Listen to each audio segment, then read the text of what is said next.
ప్రతిరోజు సామెతలలో ఆగస్ట్ 3వ తారీఖు సామెతలు 3వ అధ్యాయంలో ఉన్న 35 వచనములు. నా కుమారుడా,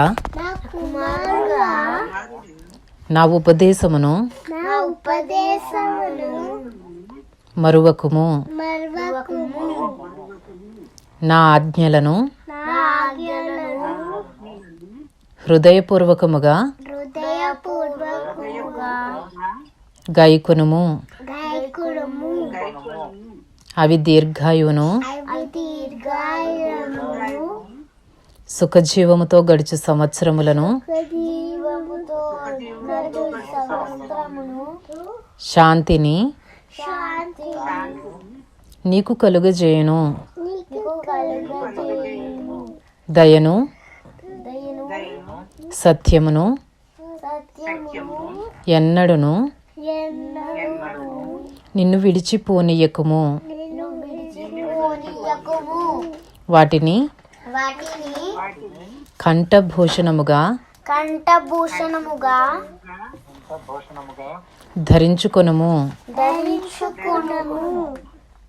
నీ హృదయమును పలక మీద వాటిని వ్రాసికొనుము.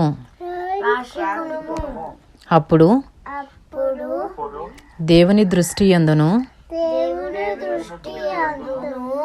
మానవుల దృష్టి యందును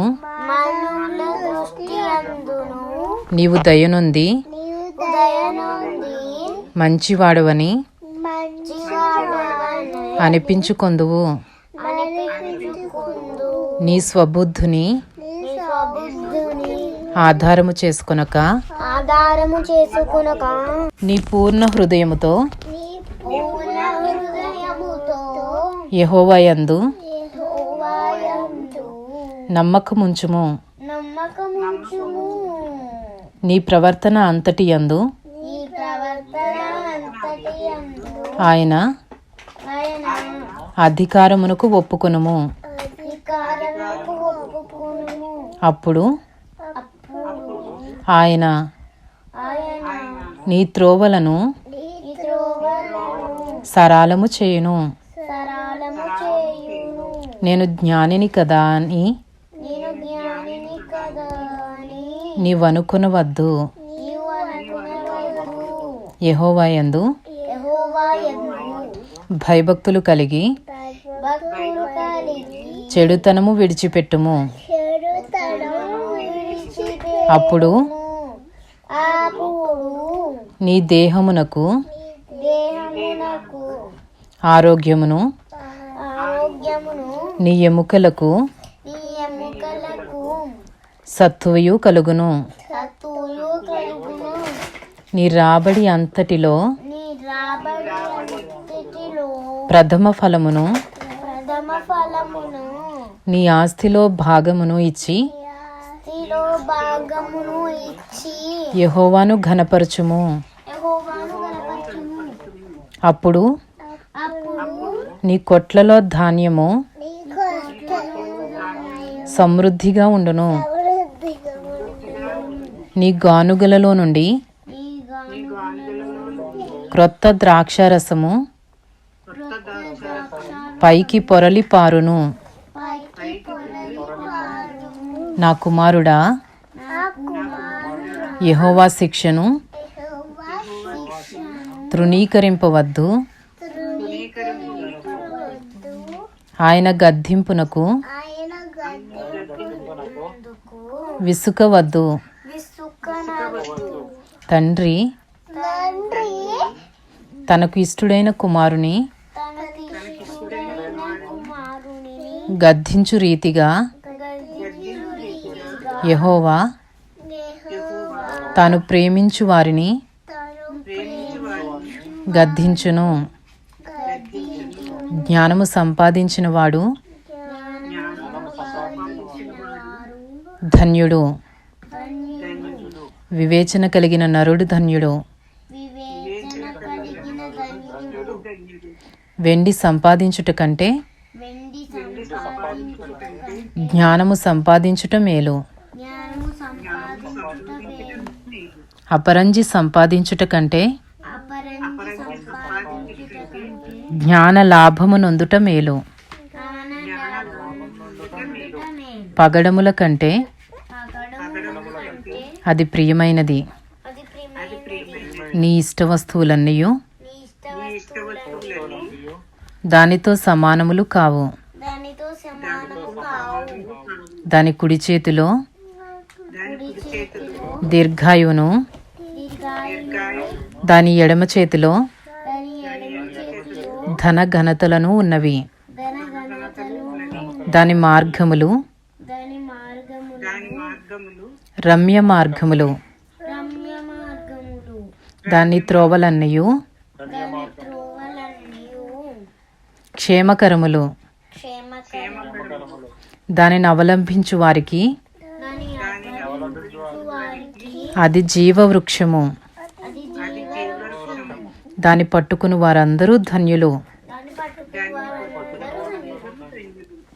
జ్ఞానము వలన యెహోవా భూమిని స్థాపించెను. వివేచన వలన ఆయన ఆకాశ విశాలమును స్థిరపరచెను. ఆయన తెలివి వలన అగాధ జలములు ప్రవహించుచున్నవి. మేఘముల నుండి మంచు బిందువులు కురియుచున్నవి. నా కుమారుడా, లెస్సైన జ్ఞానమును వివేచనను భద్రము చేసుకునము. వాటిని నీ కన్నుల ఎదుట నుండి తొలగిపోనీయకుము. అవి నీకు జీవముగాను నీ మెడకు అలంకారముగాను ఉండును. అప్పుడు నీ మార్గమున నీవు సురక్షితముగా నడిచెదవు. నీ పాదము ఎప్పుడునూ తొట్టిల్లదు. పండుకొనున్నప్పుడు నీవు భయపడవు. నీవు పరుండి సుఖముగా నిద్రించెదవు. ఆకస్మికముగా భయము కలుగునప్పుడు దుర్మార్గులకు నాశనము వచ్చినప్పుడు నీవు భయపడవద్దు. యెహోవా నీకు ఆధారమగును. నీ కాలు చిక్కుబడకుండునట్లు ఆయన నిన్ను కాపాడును. మేలు చేయుట నీ చేతనైనప్పుడు దాని పొందదగిన వారికి చేయకుండా వెనుక తీయకుము. ద్రవ్యము నీ యొద్దనుండగా రేపు ఇచ్చెదను, పోయి రమ్మని నీ పొరుగువానితో అనవద్దు. నీ పొరుగువాడు నీ యొద్ద నిర్భయముగా నివసించినప్పుడు వానికి అపకారము కల్పింపవద్దు. నీకు హాని చేయని వానితో నిర్నిమిత్తముగా జగడమాడవద్దు. బలాత్కారము చేయువాని చూచి మత్సరపడకుము. వాడు చేయు క్రియలను ఏమాత్రమును చేయగోరవద్దు. కుటిలవర్తనుడు యెహోవాకు అసహ్యుడు. యెహోవాకు అసహ్యుడు. యథార్థవంతులకు యథార్థవంతులకు ఆయన తోడుగా ఉండును.